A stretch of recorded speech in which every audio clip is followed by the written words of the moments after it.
Brother, you know this. Brother. You know this. I'm going to break his muscle. It's fight week, brother. It's fight I week. grow my beard up for my Muslim brother. Brother, He smash, you know this, brother. I come here to smash. Justin is very good, but I smash Justin. My Dagestan brother. It's fight week. Did you see what he said? Did you watch the Embedded today? Which one was that? Number 3 or 4 came out? 4. I haven't seen 4 So, bro.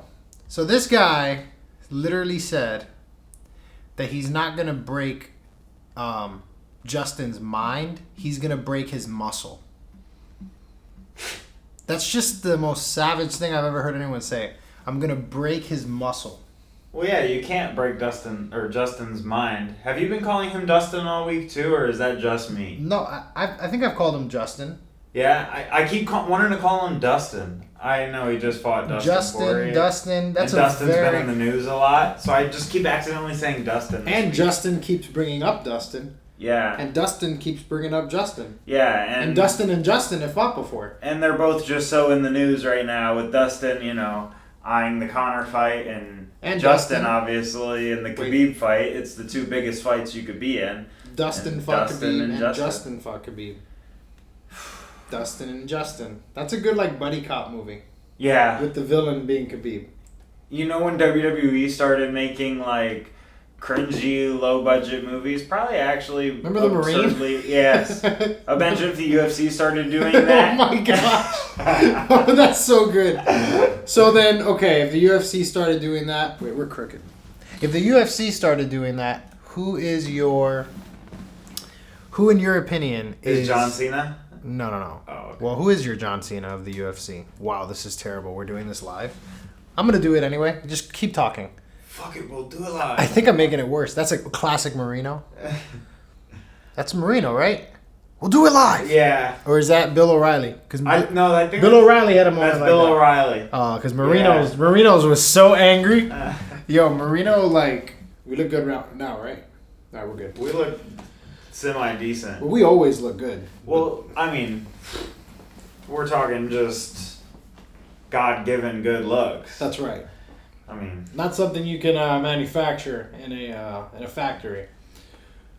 Anyway, listen, on the show notes, I'm not gonna lie to you, Joey. I put Khabib Justin, and then I put that is all, and then I said it can't be all because you have Cannonier and Whitaker, and you have a lot of stories, and you have these rumors of a future fight. Did you hear this one today on the Lebitard show? Ariel Helwani gave a scoop. Gave a little scoop to a future fight. December 19th card. They're saying, you know what, we'll start here. We'll start here because it's in the future. Okay. And so we'll circle back to tomorrow. What everybody Friday. knows we're about to talk about. Yeah, we know we're going to talk about Khabib and Justin for a long time, and why wouldn't we? And Cannonier and Whitaker has interesting things to it because I think Cannonier is becoming one of the most interesting people. Mm-hmm. Did you see he said he wants to live in the sun? Let's talk about that later. Ariel Helwani came on the Lebitard show today. The nose knows. The nose knows, and he said they're eyeing Chandler Ferg for December 19th. You know what I was hoping we were going to see? Chandler versus Islam Makhachev on this card. I wanted to see... Wow. So just basically Chandler versus Khabib, but without it being Khabib to see how the styles match up? Yeah. Is that pretty much... Well, Islam Makhachev's opponent fell out, so he's not on the card this weekend. So wait, but they can't just make that fight? Right, because Chandler's already there making weight. Is Islam there? Yeah. Oh, so why don't they just make that fight? I guess they don't want to do that. It'd make kind of sense. But though. Islam's not big yet, though. Might just smash him. And although Chandler is big to the fight game, or to the hardcores, he's not somebody that you're going to build Islam off of. So why just diffuse both of those situations or one of those situations before they get their chance to really, pop? Why give them that loss? Yeah, but then you have the opportunity, let's say Mike Chandler beats Islam. He's then it's oh, he could actually beat Khabib because he went out there and beat. Right, but it doesn't put him over at all with it doesn't.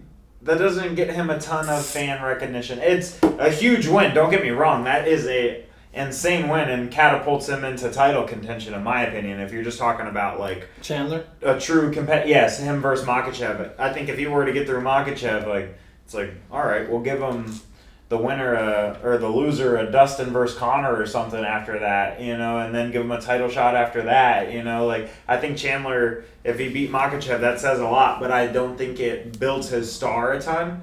But that makes more sense to me than Chandler Ferg, because Chandler Ferg is like Tony Ferguson is I feel like you want to try to protect Tony right now from a devastating second loss. But let me ask you something. To a brand new guy. You don't think Tony Ferguson murders Michael Chandler?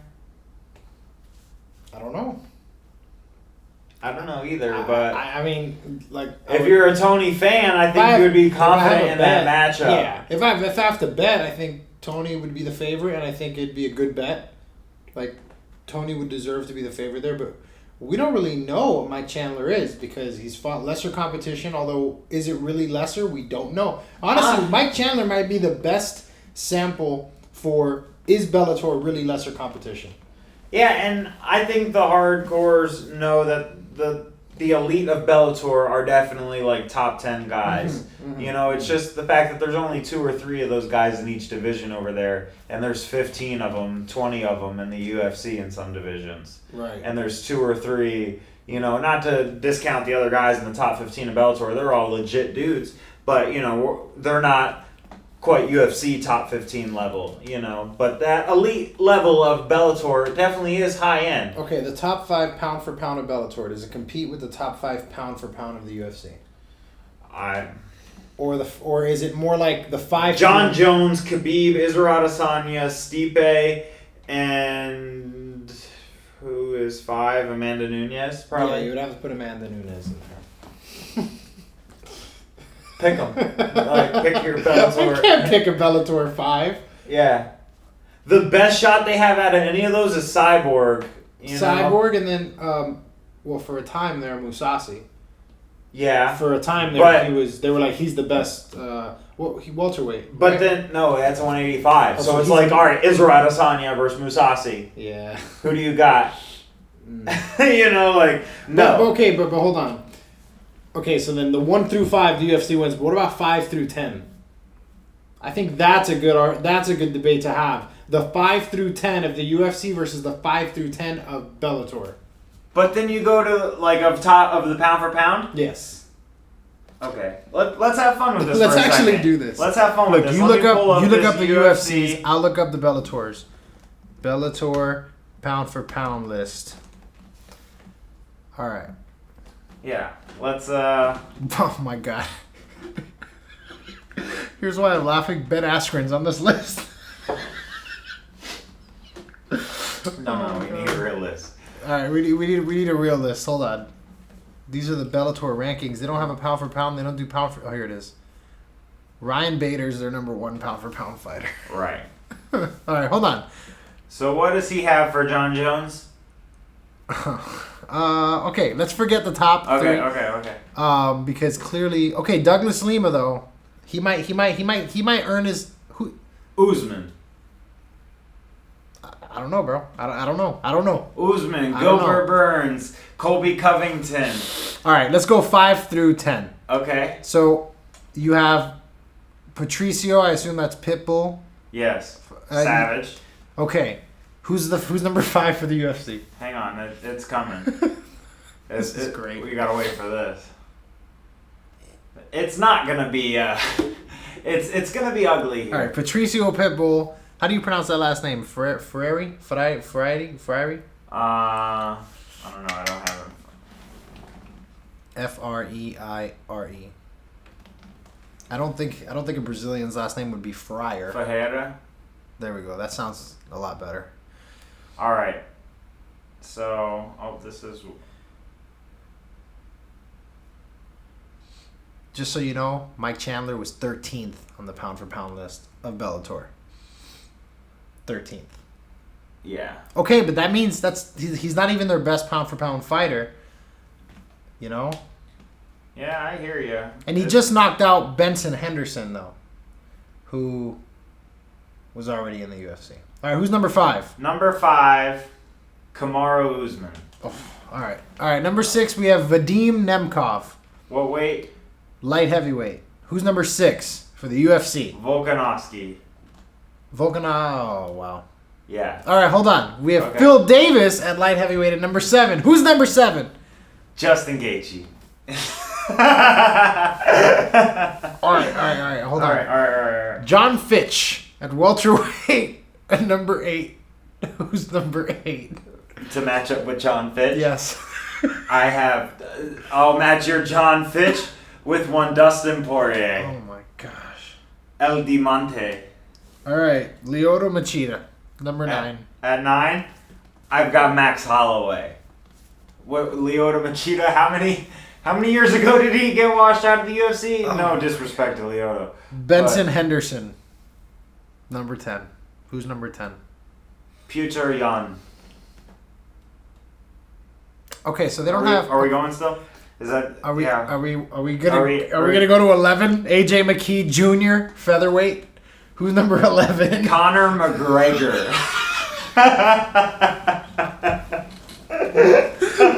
No, this was a failure of largest proportion. This is so bad. Tried so hard. Oh yeah. Oh my gosh. Yeah. That's it. That's the punctuation. All right. 12, 13. No, that's the punctuation. 12, 13. That's the punctuation. All right. 12, 13. Robert Whittaker, Tony Ferguson. Then Davidson Figueiredo. And then Francis Ngannou. I see your Robert Whittaker and Tony Ferguson, and I raise you a Lorenz Larkin and a Michael Chandler. And that's how we're going to end that. All right, so they don't have anybody in their top 10 that can compete with anybody in the UFC's top 10. But in the divisions, though, Michael Chandler might be able to get in there and, might be able to sneak in there and do something sneaky. He's going to lose the first fight. Anyway, let's talk about, really quick, this pay-per-view. Do you wish every pay-per-view were at 2 p.m.? Because I do. Because I can't tell you how angry it makes me. Look, I get excited for pay-per-views, and when it's a big fight, we get really excited. I go out buy my wings, maybe I'll get some whiskey. And I go to usually my brother-in-law's house, or sometimes I'll go to your place. I'll get there at 9. All excited. Feeling good. Filled with energy. Yeah. That buzz you feel, that anticipation. Coming off a good meal. Yeah, and then you realize, oh, wait. The real fights I'm looking forward to aren't going to be on until 12:30. What the hell am I going to do until then? What? It's already time to start the bedtime routine by the time. Exactly. My favorite thing was now that because of the pandemic, all the sports were going on at once. Yeah. So there was one night I had the Miami Heat, the Miami Hurricanes, and UFC playing. So I'm like, okay, I got something to occupy me. Crackhead. My neck actually hurt, but I have something to occupy me. But when it's just a fight and you're sitting there and you're starting to get drowsy. Ever hit you? It hits you. You always fall asleep. Oh yeah. Every fight. I'm sitting there man, how do I stay up? But if it's 2 p.m., you don't have to catch the prelims, right. And then you can get out onto the road to go wherever you're watching the fight, closer to when it's actually going to be on, and then you have something to do afterward. You don't have to just go home and sleep. Yeah, you know what it's I mean? It's dinner time. Exactly. I feel like they should all be at 2 p.m. I don't see why not. Nobody works Saturday. Right, it's the weekend. Why don't they just do 2 p.m. pay-per-view? People are still going to buy it. What's the benefit of doing it at night? Right. What do you think? Why do you think they do it at night? I mean, I think it's the whole prime time kind of thing, but at the same time... But it's not on prime time. It's 1 a.m. Right. And around the world, it's hugely crippling in those other demographics. But a lot of those other demographics, it's free TV. Or the pay-per-view model is mostly an American thing. So not only are we paying for it when they're not, we're actually having to stay up and watch it. Well, in their defense, it comes on at 4 or 5 a.m. over there. But here's what I don't like. Is here's my problem. Because you know what happens, right? Let's say 10 o'clock, the pay-per-view starts, you get 2 straight knockouts. You're like, okay, we're gonna finish this quickly. No, we're not. No. They're gonna do 45 minutes of promo. Oh yeah. That you've seen a million times. Oh yeah. Just to get to that 1 a.m. mark. Right, because they gotta fill all their ad time. So there's no the show's moving along. None of that. I'd rather them do it earlier in the day, knock it out, and then you give people something to talk about, or do prelims separate. Do a prelim show, You know what I'm saying? Like from 2 to 5. Yeah. And then start the actual pay-per-view at like 8. Give a break in between where a break in between where analysts can come on and do their shows before the main card. The only thing that would kind of put a hitch in is if you're actually at the event, you're not going to want to sit there and watch the prelims, and then there's just a few hours to That's a good point. fuck off. You're like... That's fair. So it definitely makes sense to just run through the fights the way they do, but who goes to the prelims anyway? Do you think there's a lot of people at the prelims? No, but there are definitely some hardcores that go to the fights, and Would they stay an extra 2 hours to go to concession, like an intermission? Would they stay an extra 2 hours to then? That's a lot, though. But to me, I watch the prelims too, so like I'm excited to just put them on at noon on Saturday. I like having them on. Yeah, I like having them on. It's like you get to see good fights. Then we saw. We've seen fighters start at the prelims that you're like, that guy's gonna be a star. That guy, Hamza, it's a good example. He wasn't the prelim. Yeah, it was a prelim. I was watching in the second round. I texted you his very first fight and was like, Khabib 2.0. This kid Stars born. Yeah. So the prelims are always fun to watch because you get to see two guys fighting, and if you like fighting, you like seeing two guys fighting.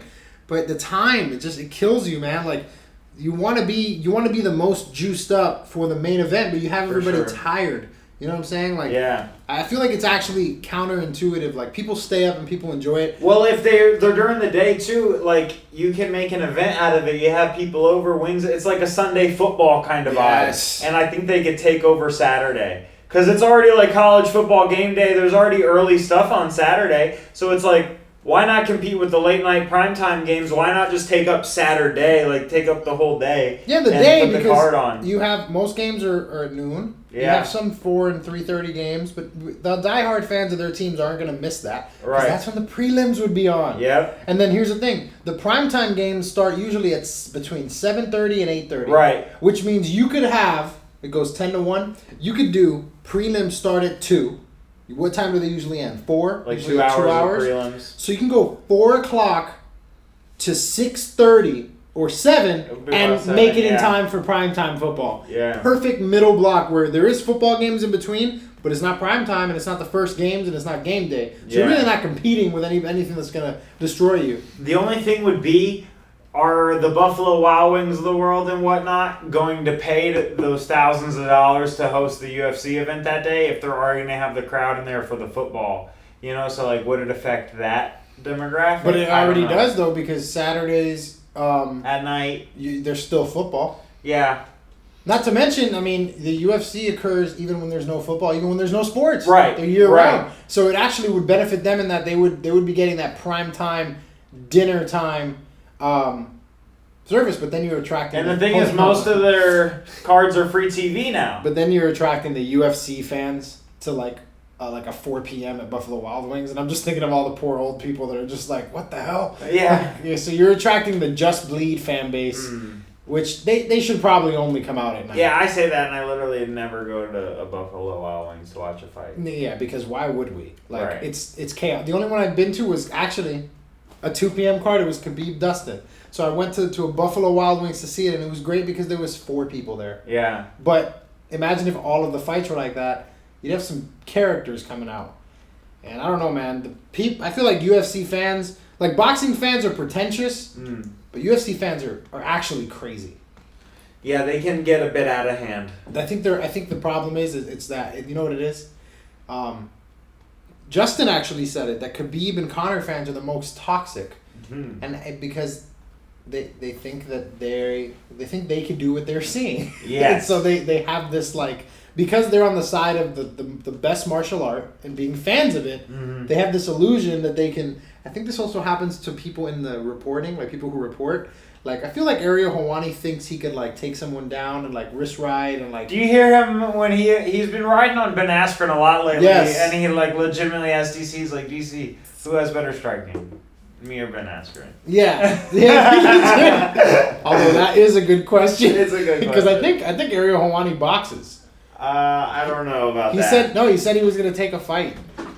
He said that to DC, and DC laughed at him. But then he's like, I was going to take a fight, legitimately thinking about it before the pandemic, but I was going to fight some bum. That's what he said.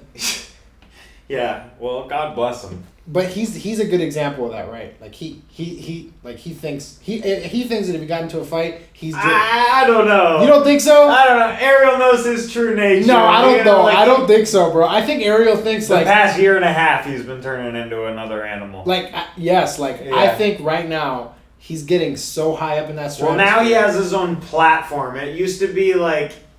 It was a 50-50 with him and the fighters. You know, like he was analyst of the year or journalist of the year every year, but it was still like the show was around the fighter when he was at MMA fighting. But ever since he's had like the Ariel Helwani MMA hour and he's now, taken over. Yeah, he is. He's got you know what? Ariel and the bad guy, DC and Helwani. You know, like his name is in 3 titles of all the biggest MMA shows basically right now. Do we like Ariel? Like, are we more often annoyed with Ariel or do we more often like Ariel? I like Ariel. But I do too, but are we more often annoyed with him? Or are we more often... I don't even get annoyed by it You don't anymore. like when he stirs the pot? Because I hate that. I like you it. Like now. it. You like when he does that? Because you know it's coming, and you already know what it's gonna be, and the fighters do too, and they're like, "Come on, Ariel," and he's like, "I had to," and they're like, "I know." Okay. So it's on brand, and it's become a little bit of an endearing trait. Right. Is what you're saying? I could see that.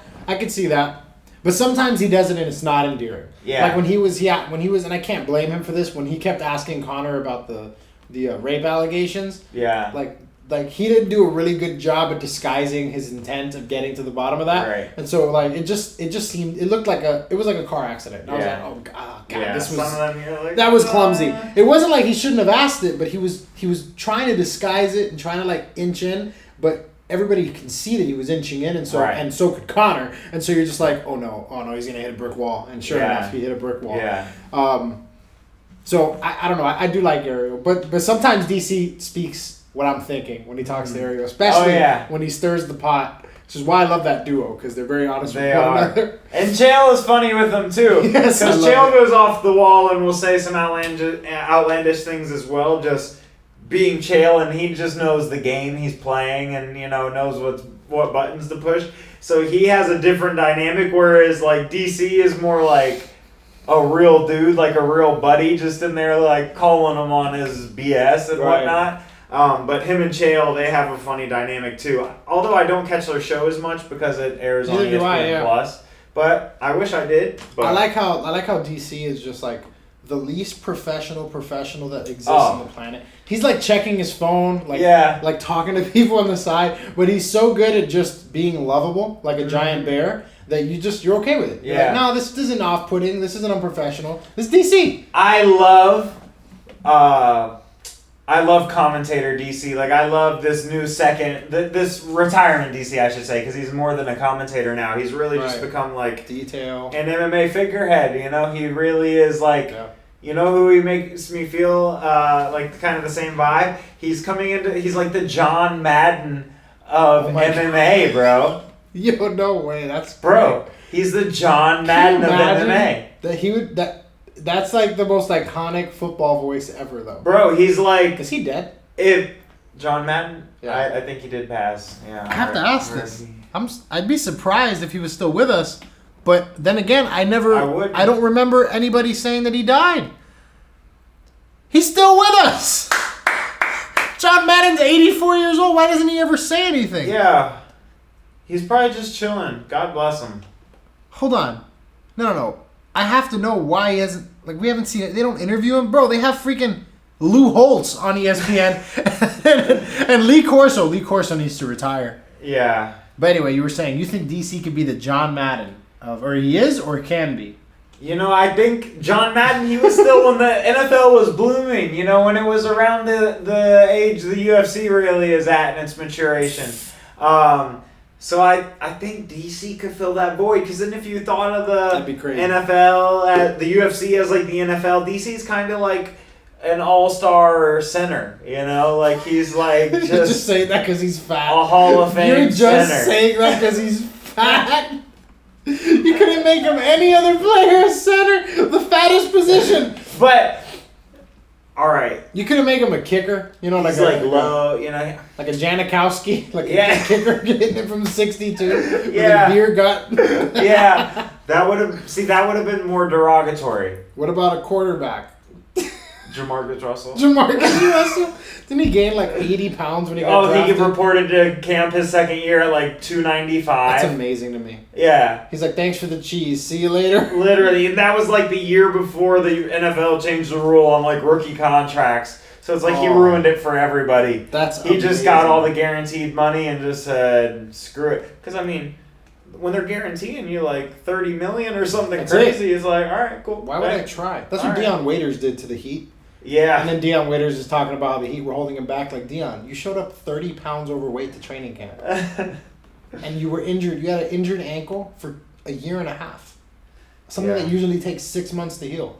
We know what you were doing. You were eating. Yeah. And not working out. You were chilling. Like, what do you mean we gave up on you? You gave up on us. You barely run down the court. Oh, man. Anyway. All right. So, I have a question because I want to get to all the stuff before Khabib and Justin because, look, right now we're 26 minutes in. We're probably going to go an hour and 26 minutes, and I want that hour to be just Khabib and Justin because I'm a casual fan when it comes to Khabib, and that's all I want to talk about is Khabib and Father's Plan and all that. All right, but Cannonier is becoming a very interesting fighter. He says he wants to be bigger than Tyson, bigger than Ali, bigger than Bruce Lee. And he says he wants to live on the sun. I like that. He's actually interesting. He's actually an interesting person. Oh, you hear him describing all the stones he's wearing and whatnot. He's got good energy, brother. In terms of a fighter that has mic skills, he has mic skills. Yeah. And that's all you have to do is win. Like, I feel like the formula to be an all-time great is so simple. Win, be really good on the mic. That's it. Are him and Israel Adesanya, if we get that matchup, just going to come out and, like, cosplay and wear, like, anime suits? Bro, yeah, like, it's going to be an anime battle. But here's the thing, though. I really want to see them trash talk. But then they love each other. I know, that's what I'm saying though. I want to see what does Izzy do because Izzy's always talking good about him, but Izzy has a little bit of a. Izzy's gonna be coming out with some like voodoo witchcraft, and then Cannonier's gonna be like saging and shit. Yeah, like energy channeling. They're literally gonna change the narrative on cool kids and nerds in high school. Like all the nerds are gonna become the alphas. Yeah. In high school. Wow. Good for them. Yeah, that's beautiful. It is, but look, Cannonier and Izzy is a really good fight, but like I feel like Izzy's a little bit of a little fraudulent in that he's saying all this respectful stuff now, but he's gonna just destroy Cannonier if they fight. Oh. He's gonna say mean stuff. He's gonna say something about his hairline. He's gonna mess with him.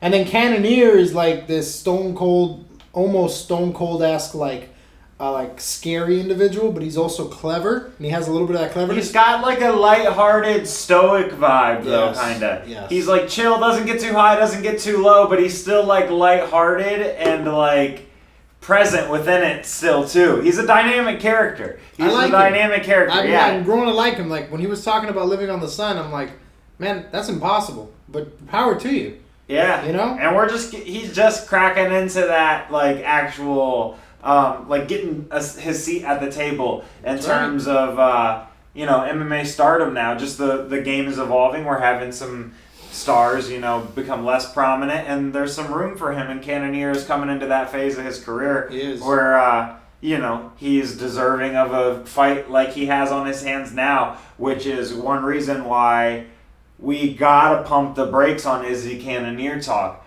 because you gotta beat Robert Whittaker first. Yeah. We talked about that last week, not last week, but last episode, is Robert Whittaker is not just going to say, oh, this is who they, are kind of looking at for fighting Izzy. I'll just get out of the way. Robert Whittaker is still in his prime, and he's still Robert Whittaker. Right. Like, it's no given, but at the same time, who's favored? Do you know?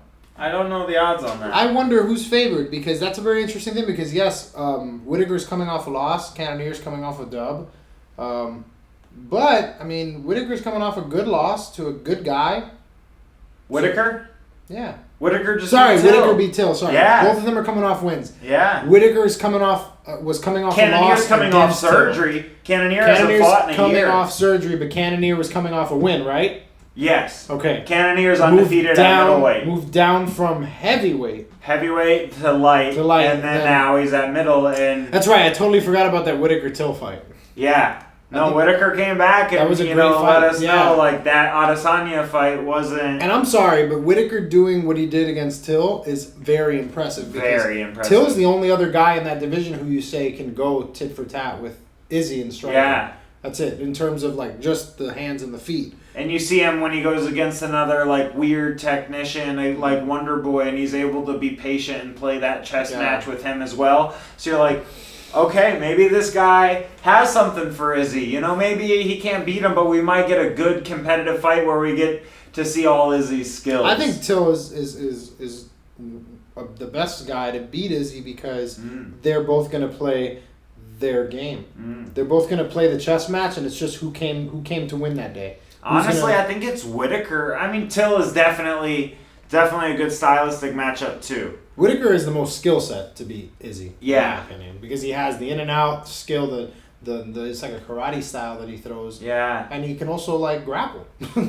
Whitaker can grapple legit. Yeah. You know, and I'm pretty sure he's a better grappler than Izzy. So technically, it's one of those things that like if Robert Whitaker wanted to grapple Izzy and it got to that point, you'd have to give the advantage to. Although I wouldn't say by a whole lot. Yeah. I don't know. No, I don't think so, and I don't think it's a big enough advantage to overcome Izzy's takedown defense and his physical attributes. Because at the end of the day, he is a much bigger framed guy, and long muscles are strong muscles. People look at like the Israel Adesanya and the John Jones body type, and they say, like, oh, he's skinny, but it's like those long muscles are strong muscles. Try and get underneath that guy. Once, like somebody who has their hips underneath them with that type of frame is a very strong guy. So, it's a tough matchup. Anybody getting up to, right now we need somebody to step up and really break through to say, like, all right, I'm the next guy for Izzy. And it appears based off momentum that guy is going to be Cannonier. But, just coming off of a year of not fighting. Inactivity and then fighting. Straight to Whitaker. Whitaker, right. Who's with all this duress of COVID and all this duress of.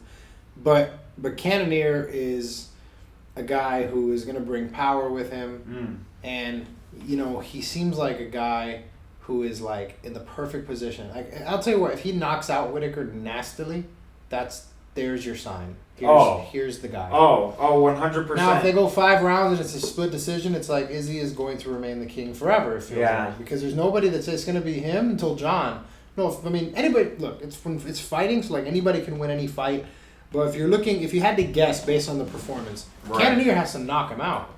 And Whitaker has to, I think, do the same. Finish. You want to see a finish from one of these guys. I think at this point, either one who wins is in. Wins in any way is going to be in because of the rankings. But for us to say, okay, somebody's coming for Izzy. Right, definitely.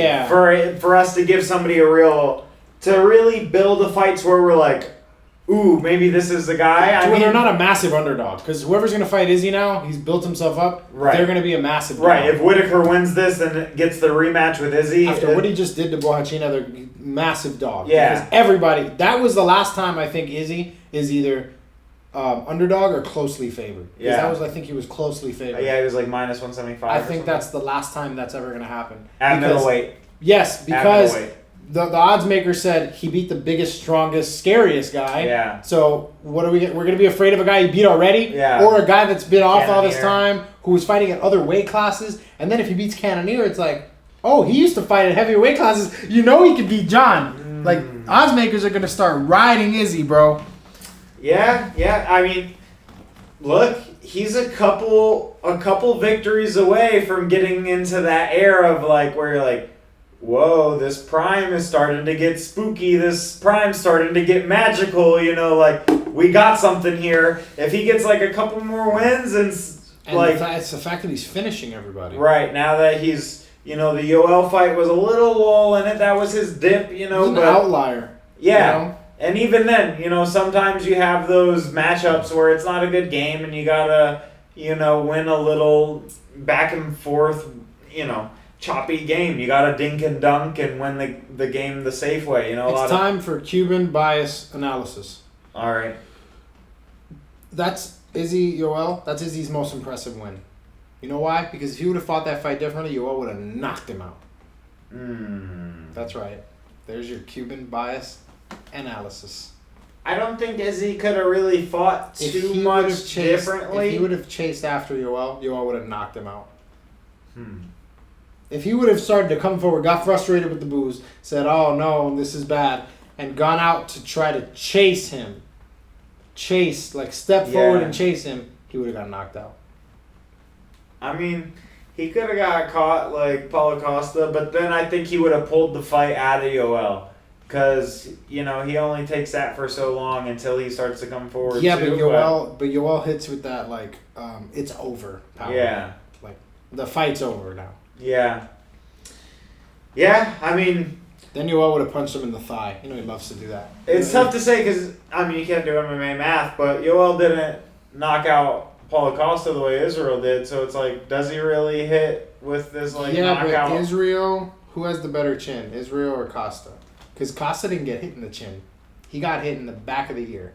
So he got hit in the equilibrium area. So he fell, but it wasn't a chin knockout. Yeah. He got hit where he loses balance, and then when he got down there, it was the blades that are of arms of Adesanya raining down on his face. Like, he really finished him on the ground. He just dropped him with that.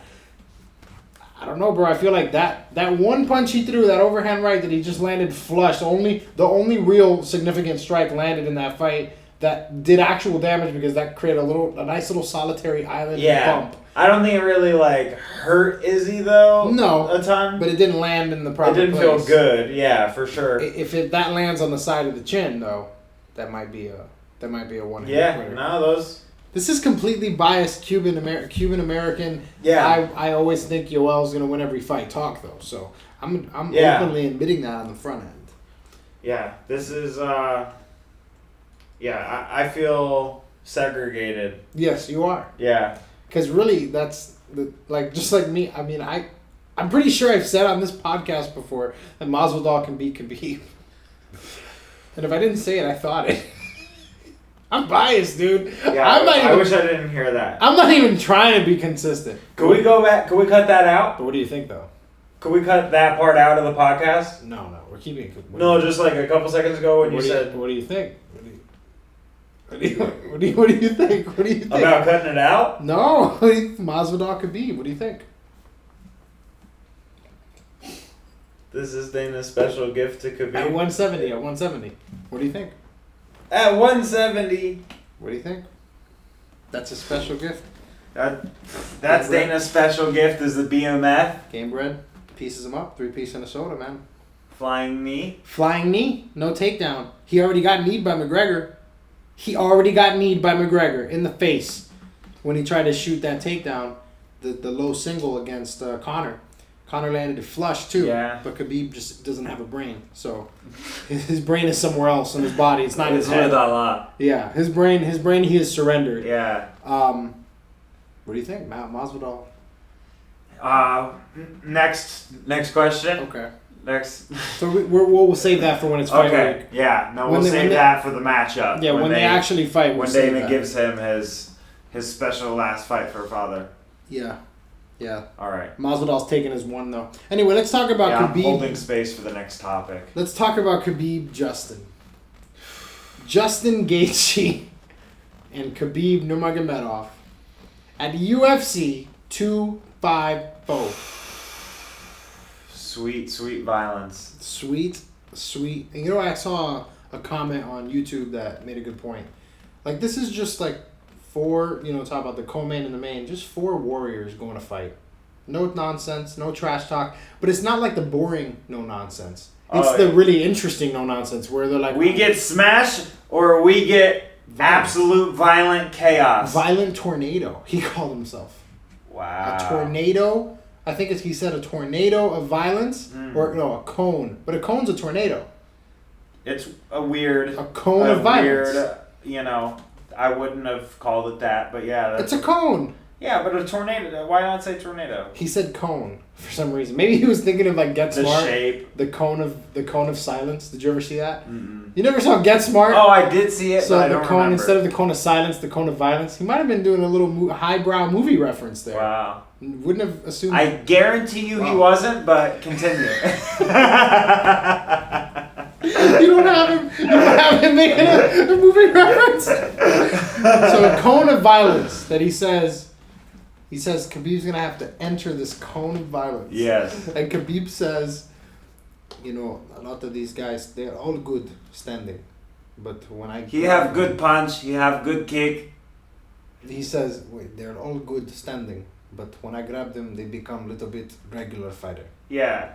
He said, I think he very good like Dustin, but after one round he become, or he said like Conor, he's like, but after one round he become regular guy. He's like, he very good, he might defend takedown, he's like, but I keep shooting, we wrestle for 25 minutes, brother. He said to DC, do you know the difference between you and me? You take down Stipe stand up. I take down Justin, I'm going to come 100 times, brother. Yes. Yeah, that... I love him so much. It's gonna be a relentless assault. Unless... Oh my God. I think Justin's saving grace has to be chopping the base out from under Khabib. But the thing is, Khabib will shoot from way over there and grab your little toe and climb his way up your body from your little toe. And if you break it and create space again, great. But he's coming right back. Let's talk. If we had to bet, first strike thrown, low kick, right? Low calf kick. First thing. They touch gloves. Are you ready? And they come in. First thing happening, Justin's throwing a low calf kick. I can see a low calf kick or an overhand by Justin. Because Khabib he's just coming out. Kind of like just run in sometimes. Yeah, but he's been so adamant about chopping that leg that I feel like he's just going to come out and he's already going to be kicking when he's up against the fence. Yeah. He's just going to be doing this. He's just going to spam the button the whole time. Like, yeah, he's going to be spam. If this was a simulation and somebody was playing Justin in that moment, yeah, it's just going to be his leg kicking. And that's the cone of violence. His leg is just going to be going. I think Khabib is the most lovable monster I've ever seen. It's like between him and it's just him. I don't know of another lovable monster. Maybe Francis. Francis is a very lovable monster. Yeah, that is a good. But nobody's more lovable than Khabib in terms of monsters that are walking among us.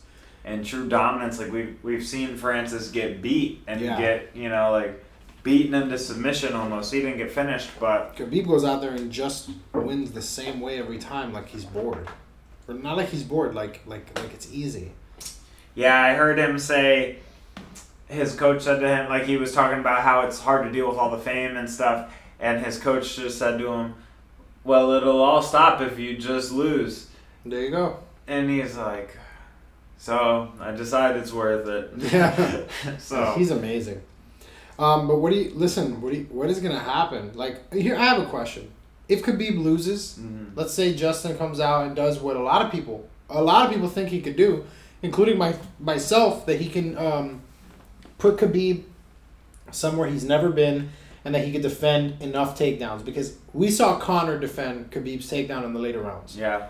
We saw Conor McGregor, I'm gonna repeat that, good grappler, but no wrestling acumen. None. Zero. Defend Khabib's takedown after tiring him out in the first couple rounds. And now that theory that Conor allowed those takedowns to happen and said, I'm not going to avoid these, might as well let these happen and survive. I know he won't have the same amount of takedown energy in him later.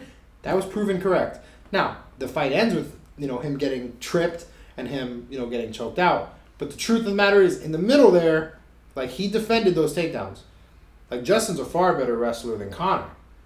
So if people who think, hey, Justin can come out there, defend those takedowns, land some heavy shots that Khabib's never felt in his life, chop his leg away, slowly weaken that takedown effect, he can win the fight. If Khabib loses, does he call it? Here's my fear. Justin is a good wrestler, yes. But Conor is an athlete, and when Khabib started to take him down, Conor was adjusting and made some really good defensive maneuvers. But I'm afraid that when Justin gets into this fight, that just becomes this wrestling match. He's going to wrestle. And when you wrestle Khabib and he's just on another level, it's like you can't enter that game at all. And I'm afraid that Justin's going to accept it and wrestle back. And it's like, I think if he gets into that and wrestles with Khabib, he's going to be tired. And I think Khabib could gas him. And that's what Khabib says when I'm going to crush your muscles, brother. Like, I'm not going to crush your mind. He knows Justin is this savage dog who has all the skills and the wrestling accolades and whatnot. But he might get you to actually wrestle him. And if you wrestle him, he said, DC's a wrestler too. He only goes for one takedown. Why? I'm going to go for 100 because Khabib's just a different thing. There's a reason we haven't seen anybody else come out and smash people like Khabib and control them for the whole fight because people can't wrestle for 25 minutes. There's a reason why wrestling matches are 5 minutes. Yeah. Like, there's a reason why they don't wrestle for 25 minutes straight. But let's say Justin pulls it off. Does Khabib call it? Is that it? That's so hard to say because you got to see Justin winning. And I know a lot of people say they could see it, but it's you don't hard. See it. It's hard for me to see it. It's hard for me too. I can see it. Look, when I say I can see it, I mean Justin has all the tools. He can knock out Khabib. He could chop away at his leg, make that leg completely useless, and that would take away. Khabib wrestles with his arms and his legs. He needs both. He needs all 4 of his limbs to do what he does. Yeah. If his leg is compromised. If Justin actually kicks his knee off, like, badly, and he compromises where Khabib's limping, like something like a Sean O'Malley situation, like, that is serious. Like, Khabib's not going to be shooting from halfway across the octagon if he has a nerve damage to his leg. Right. He's a human being. So in that sense, I could see it. But if that doesn't happen, then we're going to see Justin get drowned. Yeah. Like, we're going to see Justin go into the ocean. And don't get it wrong either. Justin touches anybody's chin and Bink. This fight could be changing real quickly, you know that. And he's got nice, unorthodox, angled striking. Yeah, he like drops his punches down on you, like he just bing, bing, bing, and bing. He gets off center line and he has good footwork. He's a beautiful elite fighter, truly elite. Fighter. Like anybody sleeping on Justin is crazy, but Khabib's excellence at this point is routine. Yeah. It's routine. Like, what he did to Dustin is super impressive. Dustin's a black belt in jiu-jitsu. He's a legitimate grappler. Yeah. Like, trains at ATT. Sees national grappler. Champion D1 wrestlers all the time. There are a dime a dozen down there. And what I'm pretty sure at that time, Bo Nickel had been there before. I'm not sure about that, but that was not even a year ago. Bo Nickel might have still been in his collegiate career at that point, which is pretty demanding. So I don't know if he was training at ATT at that point. When they fought, that was maybe, but for sure he had been around guys who were Division I who had fought, who were national champions. Yeah, and definitely national champion wrestlers that he trains with regularly, and nobody could give him a look. Yeah, because clearly nobody gave him a look. Right. Yeah, no, he wasn't ready for what he saw in that fight. And Dustin beat Justin. Right. Like, I know, but it's a different Justin. What he did to Tony, although you can argue that Tony was weakened from making weight for no reason, and Tony's getting up there in age, and he's been through wars. And that was a kickboxing match. Agreed. Like, it's hard to say, like, oh, yeah, you look great in your last kickboxing bout. I think you have a lot of things that are dangerous for Khabib. For a bear. It's like, well, wait a second. You're not going to be in a kickboxing match on Saturday. No. That's for damn sure. It's a wrestling match. Yeah. With ground and pound, with smash and pound. Because we should call it smash and pound. Yeah, it's dominant. You know what I want to see just once? I want to see Khabib go like this with his hands and just smash their face. I want to see just... I can't go there. Like, I'm not saying Justin has no chance because I think that's unfair to Justin. For sure. Because Justin absolutely... All of the guys that have fought Khabib, I think, had a chance. Dustin could have pulled it off. Yeah. His perfect fight. He catch him with a nice uppercut. Protects his neck and doesn't get submitted. Because all you got to do is not get submitted. It's hard, but if you have good defense, you can at least survive a round. And there was a little point there where Dustin Poirier started ripping some real good shots at Khabib, and it got a little dicey on the feet. The guillotine was tight. That was absolutely tight. I think that was the closest Khabib ever came, and he knew it. Yeah. I think that was close. In fact, I think in the gym, Khabib would have tapped to that. In the gym, Khabib would have tapped to that. Because, you tap to things because you're not fighting for your life in the gym. But in the gym, that's one of those, you got me taps. Nah, 100%. A guillotine, you can put me out in the gym. Really? Yeah.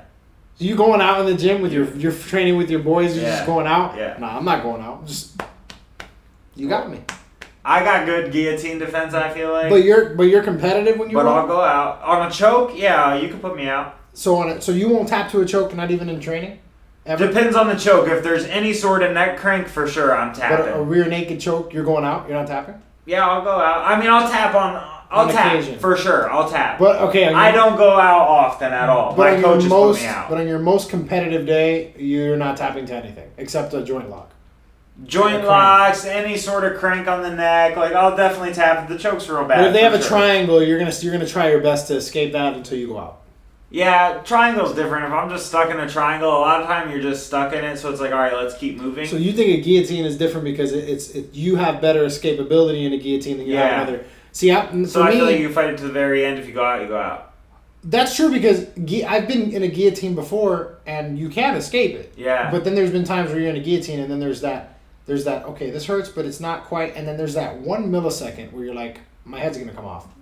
And you're like, oh, that's one of those panic taps. You're like, okay, I can't get out of this. Yeah. But if Khabib's in the gym and he's training Islam, okay, and Islam gets that exact position on him, like I feel like Khabib taps to that. Yeah. Not because he can't escape it, because it's not worth doing it in a fight, in a fight camp or in a training scenario. Just not worth it. I don't think Khabib has this tremendous ego that he can never tap in the gym. So I think he tapped. Maybe not Khabib. Anybody in that position. I don't think he. I think he. Well, now no. Now no, in the because gym. no. Khabib's never getting tapped in Yeah. the gym. That's not what I'm saying. I'm saying if off chance Khabib did get in that position, like he's not going to go to sleep in front of all of his students. Khabib's at such a high level, though. Your guillotine would. I don't think he was that close to getting finished. You don't think so? I think Khabib probably had his chin tucked and was sipping through his straw. Really? You know, Okay. I think it was deep. It was definitely deep But and it was, dangerous. you don't think there was a moment there where it was restricting the blood flow, where he had to create space with his hands? Like, where if he did not do something, he was going to go out? He wasn't freaking out. He was staying real calm. So he was waiting for just the right amount of space, and then he got out when there was. You know? All right, so maybe he wasn't as close as I thought, but he was damn close, and he's the closest anybody's gotten. Definitely. So it was deep. It was dangerous. But then that's, you know what's sad? Is Dustin got a perfect guillotine on him, and that didn't even do it. Right. So you're at this point, you're just like you have him hook, line, and sinker, and you're like, I got him, and then boom, just snaps your line, and you're like, what? And then what's gonna happen? Like if someone gets him a rear naked choke, are we gonna see the most legendary rear naked choke defense ever? And you're like, oh god, he's just as good defending as he is doing it to people. That would be crazy to see somebody on his back. Imagine Justin gets on his back, like is choking him, and he's just calm, and he just disassembles, disassembles Justin completely. Belly. Just disassembles Justin completely. Yeah. I don't know, but okay, so Khabib loses. Let's say he loses. I feel like at that point, what other fight? Official prediction: Khabib loses. No. I'm not gonna be the one to bet against. Not until a Masvidal fight. Yeah, Masvidal's taking his. That's easy. Masvidal's taking his O. He's gonna come out there, his hands behind his back, and he's just gonna. He's already gotten his wrestling look from Usman, who's heavier. Okay, so he's wrestled a heavier guy. Yeah. And that guy couldn't finish him. So I mean, this is a terrible take. But I mean, Masvidal is gonna go out there. He's gonna have his hands behind his back, and it's gonna be Masvidal who's had the better street fight record. Masvidal. So Masvidal's gonna go out there. You know, give him the 3-piece, and then when Khabib tries to wrestle him, he's stuffing all of his takedowns. You're radiating intelligence. Masvidal is gonna actually wrestle Khabib, so he's gonna take Khabib down because he's gonna have trained for Usman. So we're gonna see. So we're gonna see that he probably did the Bo Nickel instructional on BJJ Fanatics. Yes, you see, you understand. Yeah. So Masvidal's gonna piece him up a little bit. Khabib's gonna start backtracking. Oh no, I've never been in a real fight. And then Masvidal's gonna take him down and then finish him with a mounted triangle. Oh. Okay. But that's my prediction for that fight. Okay. Now, let's do official predictions for Khabib and Justin. All right. I'll go first. Yeah, let's get specific on this one. All right, I'll go first. I know that Khabib is 28-0 and is one of the best fighters of all time, and that in all of his fights, it's looked relatively easy. And I know that he has beaten guys that have beaten Justin and that could beat Justin. But Justin is coming with a whole other type of energy than anything Khabib's ever seen. He's desperate. He is more violent than anyone Khabib's ever faced. And I really do think that he has the fullest skill set that Khabib's faced in terms of wrestling and striking and violence, like just pure brutality. So with that being said, Khabib's winning this in the 3rd round by submission. Okay. Yeah. I can't pick against Khabib, man. Like, I feel like at the end of this fight, we're all going to say the same thing we said about every other fight. Oh, we just like temporarily had amnesia and just forgot. Yeah, nobody can do this against Khabib. But I think it's a possibility that this fight ends and we say, maybe we were wrong about Justin. But then we say, no. Khabib's just that much better than everybody. Yeah. But I could be wrong, man. Like, I really do feel like Justin is a live dog. But he is a dog, and you have to pick against him. Yeah. No, I think Khabib is going to have to overcome some things, which is, good on Justin. Because a lot of fights, we see Khabib not even overcome things.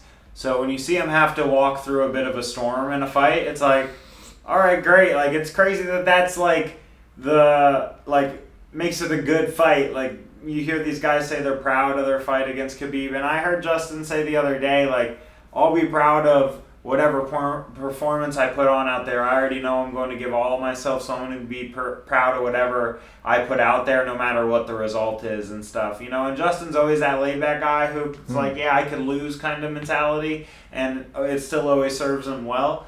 But I just think with somebody like Khabib, where he's so imposing with his game, if you're not like super headstrong going into that fight, not that Justin isn't by any means, right. But I just think Khabib is coming into this in a special place because he's nearing the end of Father's plan. And I think it's important to him to finish it out and do what his father planned, 30-0 and ride off into the sunset. Do something that's never been done in MMA. 30-0 is just as impressive as 50-0 in boxing is, So he's like matching what Floyd's done in boxing almost in a way. So it's like 100% incredible what he's done here, and the big picture he's painted with his mixed martial arts journey is absolutely incredible. And I think he's still in his physical prime, and he knows that. We all know that.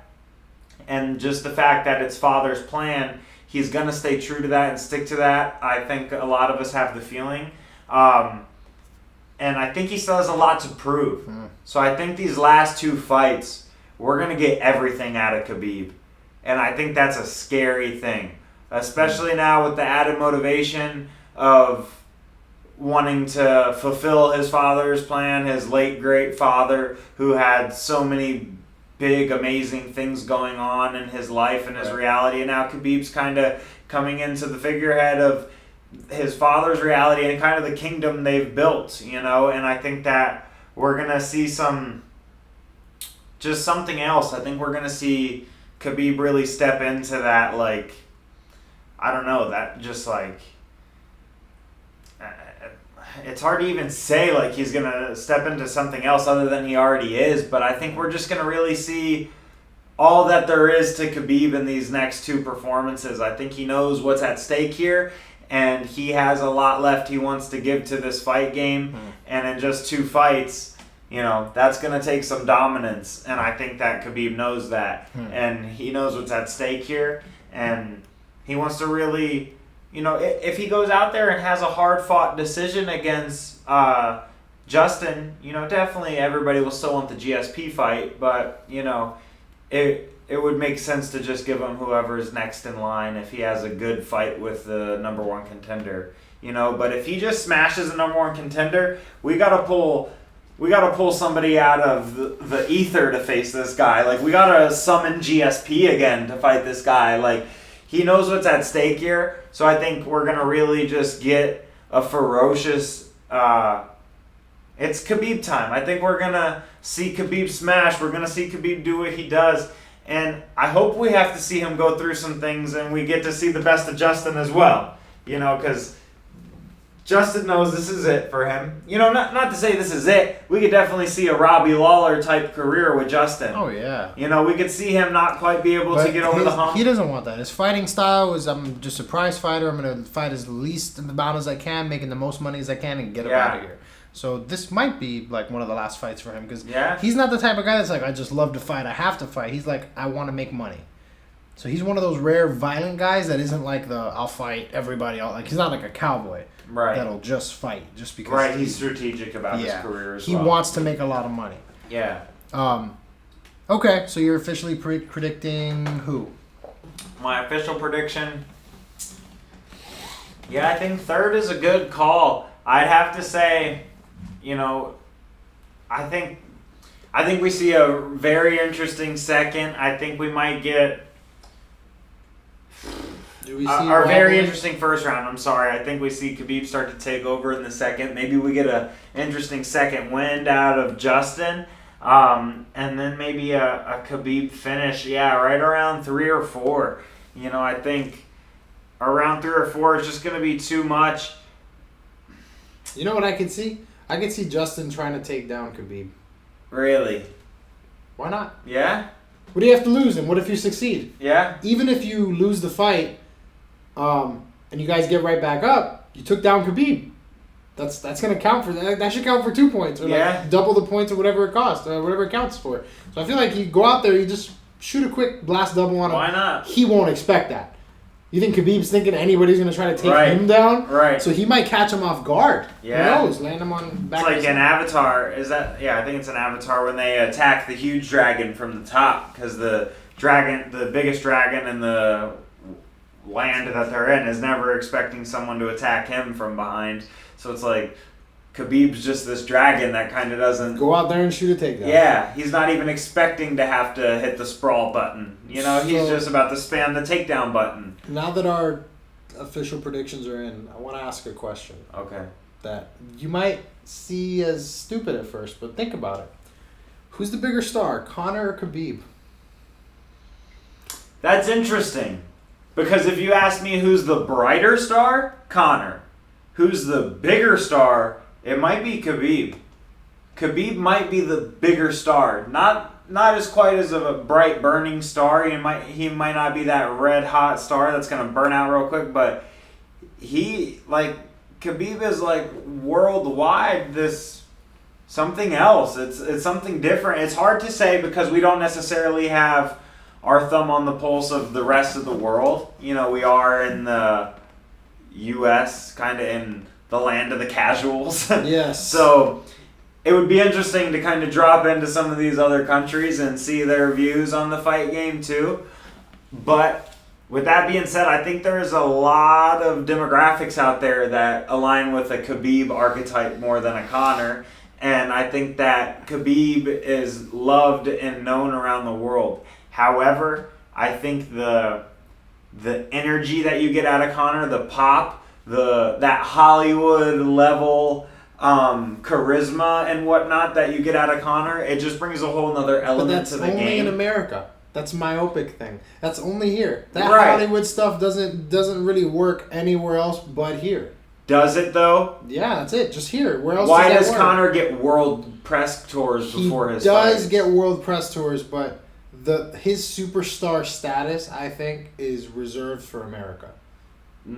I think, look, for example, you see Conor's biggest press conference for the Mayweather fight was the Canada one. They were out there rabid. Who's bigger? Well, I would include Canada with the U.S. You're talking about a Western, media. But then London loves Conor. They love him, but look, who's a bigger star, LeBron or Ronaldo? See, you're inclined to say LeBron. But it's Ronaldo. It's Ronaldo. But you're inclined to say LeBron because in the U.S., LeBron is so LeBron saturated market. I wasn't even really that inclined to say LeBron. You weren't inclined? I think most people would. Most people would say Ronaldo. He's a soccer player. We don't even watch soccer. Nah, I'm not ignorant to that. No, you're not ignorant to that. I think the majority of people would say LeBron's the bigger star because we see LeBron more, and LeBron appears to our American sensibilities of fame like Conor does. I think Conor's on that level. I think Khabib has more fans than Conor. Like I think he has more fans. If you counted up the fans, I think supporters. people's supporter. Yes. So Conor's more famous. Connor's more famous. That's why I say he's the brighter star. I think Khabib might be the bigger star. You know, yes. he might sustain the most like nourished, fulfilled fans. He might support a whole galaxy. He might be a sun. He might be the perfect. Like he's not too hot. He's not too cold. He can sustain life and make people feel good, and a lot of people will cling to him. But Conor is some other thing that is like burning so bright and hot, and it might burn out and it's gone. The brighter the star, the quicker it burns out. Khabib is like Ali. Conor's Mike Tyson. Good comparison, but I think in terms of polarizing personality, that's a very perfect good comparison. Like because Mike Tyson, very good comparison. Mike Tyson's the brighter star, not the better fighter, and not the bigger star. Is he the bright? Than Ali? Heck yeah! Like Mike Tyson, like in terms of bright stars. Yeah. The most polarizing fighter probably ever. You're right, but Ali was huge. He had that charisma too. Ali's the biggest. Ali had a charisma something way other than Khabib. Like you can't compare. You can compare Conor to Tyson very similarly. You can. But Ali was up here, and Khabib no disrespect to Khabib, but Khabib has a character. It's just not fabricated. It's like a niche. Right. It's like a niche character. It's right. It's like an acquired taste that once you taste it, you can't get enough of it. You want to listen to every interview because at first you listen to a Khabib interview and you're like, this guy doesn't say anything. Then you realize he says everything. Right, but Conor and Muhammad Ali are the type of guys, and Mike Tyson, they have like fanboys that are gonna wear every shirt that gets dropped to that guy. Where it's like, how many people Khabib shirts like people are wearing? Dude, I think that there are people out there especially overseas who ride this man's nuts. I think that's why Justin said that Khabib and Conor fans are the most toxic. He's like, for sure, it's right there. But I think and at the same time, it's like when the conversation was about Nick Diaz being a similar size star. It's like, yes, but how much of that is because of Conor? So how much of Khabib's stardom is built off of the Conor thing? Conor was just as big. I mean, yes. Conor already fought Floyd before Khabib. So yes. Khabib has gotten to Conor's level now, but it's because Conor brought him there. Conor brought him there, but he was close before. No. Yeah, because he had all of Russia. No. He had all of Russia, man. Russia's a big place. Yeah, but we don't sell pay-per-views in Russia. That's true. It's true. Not America. But in terms of, this is why Khabib became such a big star after Conor, was because he already had that ginormous fan base already, and then he just added all the casual fans that are like, oh wow, he beat up our king. Conor's huge in Russia though. He's sponsored by a big Russian company. He just did a tour in Russia that was not even anything to do with the UFC. Who's bigger in Russia, Khabib or Conor? They're both just as known. You think so? You think? Just if you know Khabib in Russia, you know Conor in Russia. You know Conor, but you know of him. You love Khabib more. That's what I mean. And you hate Conor just as much as you love Khabib. But Conor though, I don't think Conor is what made Khabib. Because let me tell you what happened. He didn't make Khabib by any means. No, I don't think I honestly think it was Khabib. I think it was when he jumped out of the cage. I honestly think that's what did it. Right, but if he jumped out of the cage against Tony Ferguson, it's not the same thing. You're right, but if he didn't jump out of the cage against McGregor, I don't think he would have had as big of a pop afterward. I do not think he would have had. Right, but Conor started all that. Conor threw a dolly. Conor started a war. He did. Yes, Conor does deserve credit, but I'm saying if Khabib just plays respectful, bygones be bygones, I don't think Khabib soars like he is right now. No, for sure. So I think Khabib took that. He took some of that on his own, like how. Conor, but I think if they didn't fight, Conor's here, Khabib's here. Can we agree on that? So it's who's the bigger star? Yeah, but that's unfair because they did fight. Khabib also made Conor a bigger star because that whole feud made. Did he though? I think Conor just fought Floyd Mayweather. No, but I think Khabib made Conor a bigger star in terms of the fact that he was involved in a classic, transcendent rivalry. If anything, the Khabib-Conor thing dampened Conor's stardom because it brought out a bad side of him that people didn't like. Oh, but all press is good press. It brought out the bad side, but it brought out that side to people and everybody. I would argue Conor was just as big of a star before that fight, but people loved him more. I think he became less popular. I think he lost some of the love to Khabib, but none of the stardom was lost. Khabib just was elevated. Look, hear me out. That was the first time Conor, the one thing Conor was missing from his resume was a legitimate rivalry. Mm-hmm. Because all these other rivalries you could tell. Diaz. That wasn't a legitimate rivalry where they hated each other. That was a competitive, and that was Diaz talks like that to everybody. They're throwing cans. I think I think Diaz talks to his parents that way. Like I think Diaz talks to like his. I'm pretty sure Diaz talks to everybody, like the kids he coaches. I'm pretty sure Diaz talks to them with that kind of like Diaz is probably one of the nicer, more mild mannered people. People don't think this. Yeah. In the UFC, but in terms of like all that there wasn't real vitriol there. That was competitive two alpha males. With Khabib, that was a Jones DC thing. Like Conor got himself like the Khabib Conor rivalry makes Nate and Conor look like respectful allies. For sure. Because they both hate Khabib. But you had a different thing Nate Diaz was going on every talk show, Ellen, everything. So was Conor. Like they had every star in Hollywood either picking one of those guys to ride with. Like it had a different element of entertainment value. Who's a better rival for Conor? Definitely. If we look at it in terms of sport-wise. No, I mean overall. When you just talk stardom, like this conversation is based around stardom, though. Right now, what's a bigger rivalry? Conor Nate, Conor Khabib. Conor Khabib, for sure. That's what I'm saying. For sure. Like I think Conor Nate, you can always rekindle that, but I think it's passed a little. But Conor Khabib will literally never go away for the rest of the time. It is your Jones DC, your Tyson Holyfield. Well, Conor hasn't beaten Khabib. Conor's already beaten Nate and kind of like, And they both had. Do you see them hugging after the fight? No chance Khabib and Conor are hugging. Like there's real rivalries that you're like, oh that a fight doesn't end that rivalry. Like Masvidal and Usman, that rivalry's over now. If they fight again, they'll talk a little trash, but it's not going to be like it was.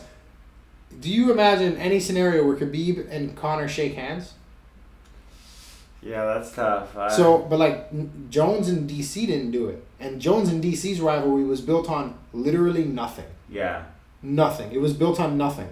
Just ego. Just one guy not liking the way some guy said something to him. Literally. Can you imagine, like how fragile at that point DC was? Yeah. To not accept just a pissing contest from a guy. Right. And just laugh it off. He could have just laughed it off, but no, it became the biggest rivalry in MMA. Conor Khabib's rivalry is like a religious rivalry. War. It's a war. It's a war between two mafia bosses. Right. It's a war between two bodies of people. Like yes, Russia and Ireland. Can you imagine a fight in Russia, Khabib Conor?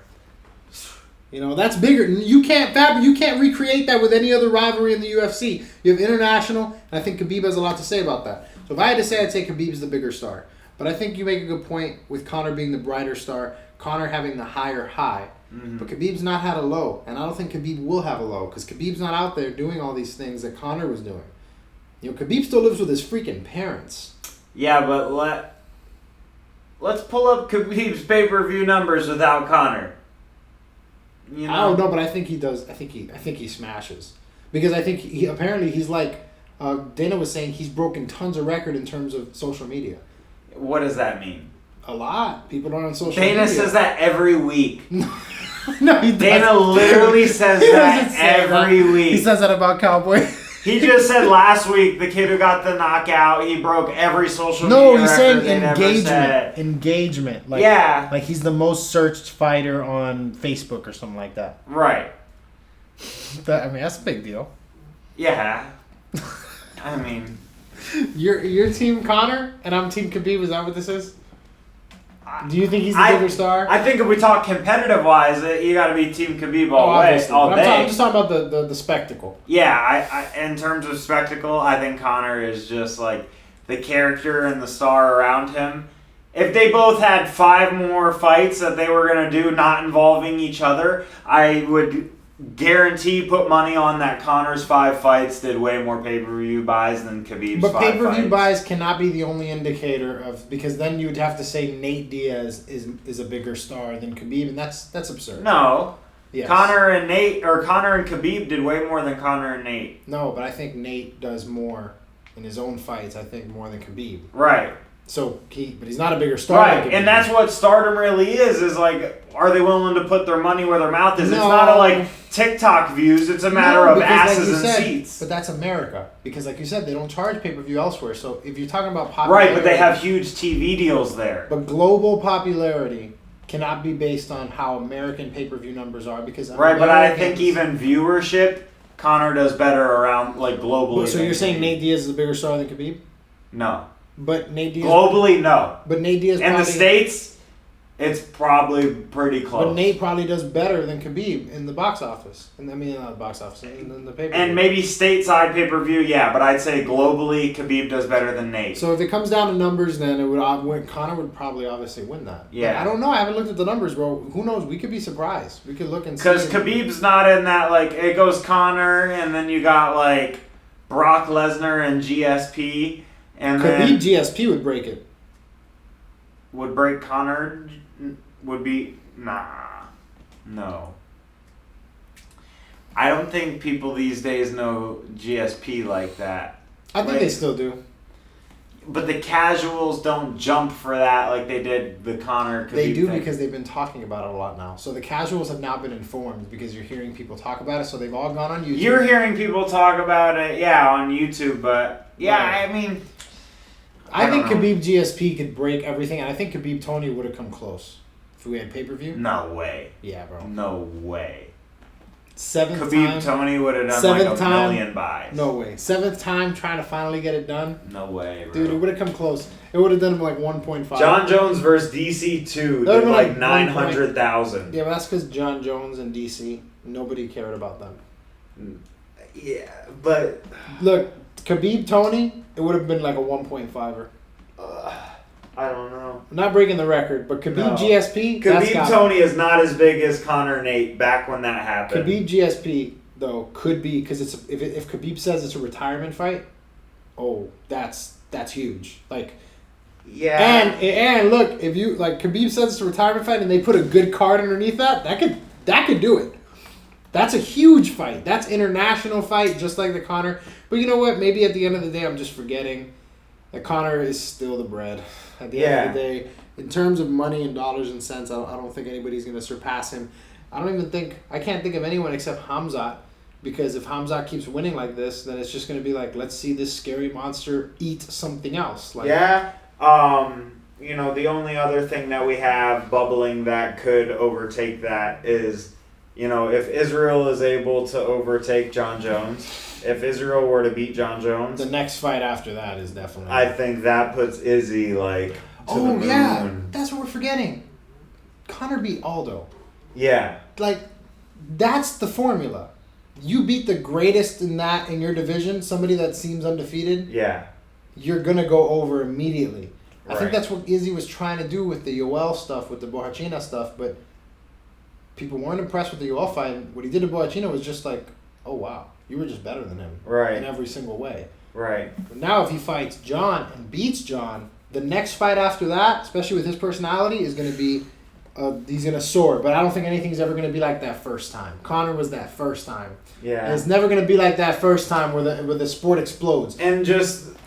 Because the sport exploded on us. And let's be honest, Conor is something else. Conor is like Hollywood. Conor really is just that character, that bravado. Like, you know, technically he has a skill set. You know, I'm not going to sit here and say he's the greatest fighter of all time or anything. Could have been, man. He really could have been. He was in, still could if, he was you in know, position. a couple crazy things happen, you know. He beats Floyd and he beats Khabib and he retires. He's the GOAT.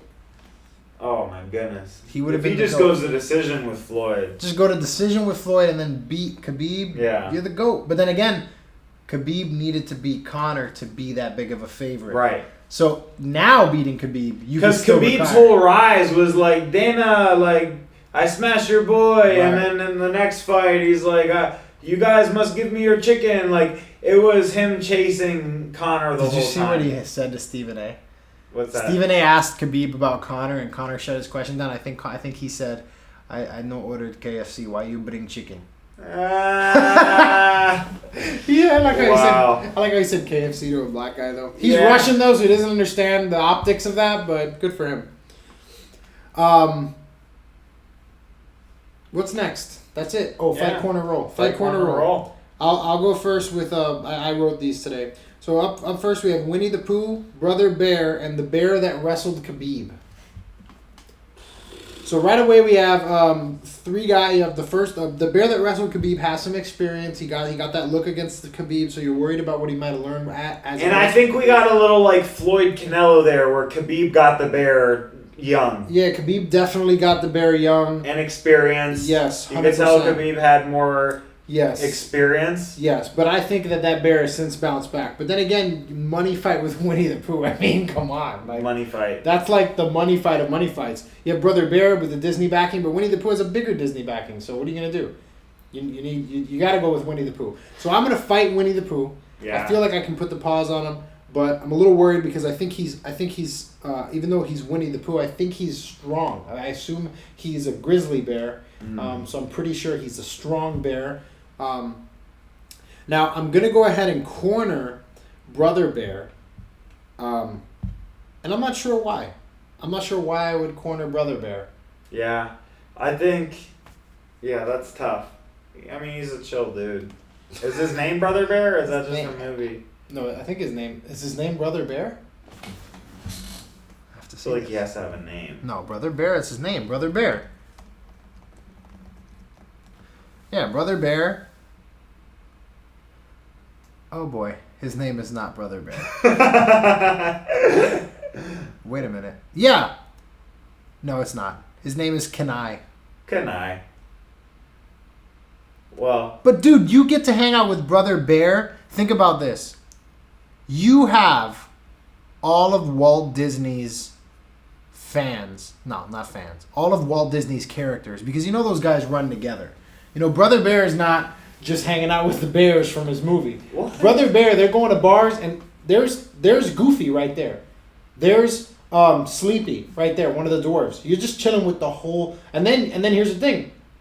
Brother Bear's been to the 100-acre wood, so I can get looks on another bear. You're a bear. What do you have to tell me about Winnie the Pooh? How can I beat this guy? As I'm training Brother Bear for his fight against some other character. And then I'm going to go ahead and roll with the bear that wrestled Khabib. I have to see if that was a fluke. A little concerning by now, probably a full-grown bear. Yeah. But we'll go ahead and try our luck. Yeah. All right. So this is... Winnie the Pooh, let's just say it, is soft as baby shit. Dude, I don't know, man. I wouldn't talk sideways about Winnie the Pooh, bro. No? I wouldn't. Well, that being said, I'm cornering Winnie the Pooh. You got to, right? Got to.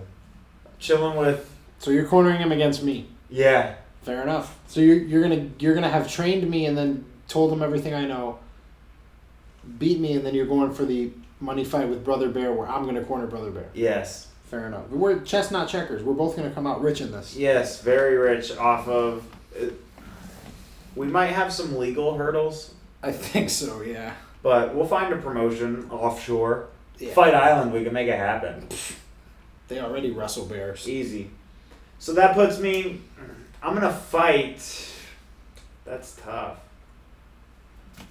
I'm going to fight the bear that fought Khabib. You know, because I think that, you know, he's built a good enough name off that matchup. He looked good. You know, it's like an Ally Quinta fight. He looked good. He didn't do nothing crazy, but, like, he proved what he had. So I think it's a good fight to build my name, and it's like a title eliminator there. You know? I think you have better jiu-jitsu than him, though. Yeah. Yeah. So I think I finished the bear that fought Khabib with the Darce or something. I could see that. That's good. And then I think that gets me a title shot. Yeah. I think so. So I'm fighting that's the number one contender there. Dana hasn't announced it yet, but we'll see. I'm cornering Winnie the Pooh and I am rolling with Brother Bear. Wow. Yeah. That's inspiring. He's a big bear, though. He is a big bear. He's also a cartoon, though. That's why I didn't take the fight. Mm. You know, that's why I just went, Right. you know, that was a lot. I wasn't taking that A fight. controlled environment. Yeah, in the gi. Yeah. Yeah. In the gi. Has to be in the gi. All right, that's good. All right, up next, we're going to go Mini-Me from Austin Powers, Hornswoggle, or Peter Dinklage. I don't even know what you just said. You don't know any of those people? I know Mini-Me. Hornswoggle, you don't remember? You don't remember? Did you watch the WWE? Oh, is he the one who came out with the shillelagh? Yeah, he would come out from under the ring with yes, the shillelagh? Yes! Oh my god. Hornswoggle. Oh my. And then Peter Dinklage, you don't know who that is? That's the guy from Game of Thrones, and the guy from... I've never seen Game of Thrones. He's the guy from Days of Future Past, X-Men. I don't know. I'm going to look him up. Okay. I mean, what do you need to know, man? He's a little person. Right here, this guy. Okay. Yeah, I seen him. I mean, chiseled jaw. He's got a chin on him, yeah. He's got a chin. All right. Look, I'm gonna. You go first. You go first, because I need a minute. I need a minute here. I cannot decide this right now. This is a tough one. Probably the toughest one we've ever done. This is no tall order. Yeah, all the keyboard warriors, all our haters out there, they're gonna really love this. You know, this is really gonna upset the fringe communities, us, Yeah. our midget edition. But with that being said, the guy with the chiseled jaw, I'm taking that fight, because if I'm gonna fight a midget, you might as well take one out that's got a chin and could take a couple shots. You don't want to just kick them once and then they're dead. You know, it's like you want somebody you can. How bad would that look? You can beat up a little bit, and then it's like, oh, all right, well at least he lasted a little while. So I'm taking the one with the chin. Plus, you're not even sure that you'll win that fight. Right, he's got medieval tactics. Yeah, quite literally. And then you've got Mini-Me, who, you know, isn't the most physically imposing by any means, but he's a scrappy, you know. Clearly. And, you know, I don't even want to go to the dark side, but what about a Mini-Me Dr. Evil, like a week with them? You know, what would a fight be with Mini-Me and Dr. Evil? Oh, gosh. Glorious? Yeah.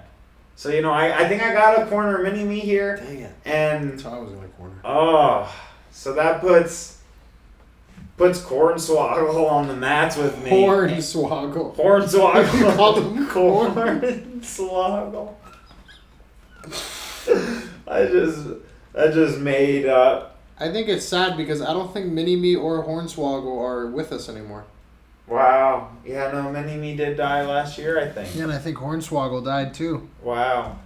And you know he's got a shillelagh up his sleeve in heaven, in his gi sleeve, you know, or in the lapel. He's still with us. Wow. This Dude, is the second time He's 4'5". This is the second time we tried to kill somebody off on this podcast. He's 4'5". What? That's not that short. Yeah. I dated girls 4'5". No, there's no way he's 4'5". Look at that. No chance. Well, he's in a WWE by monsters, you know. Okay, no. 4'5" right there. Yeah, he's shoulder. It's a little guy, man.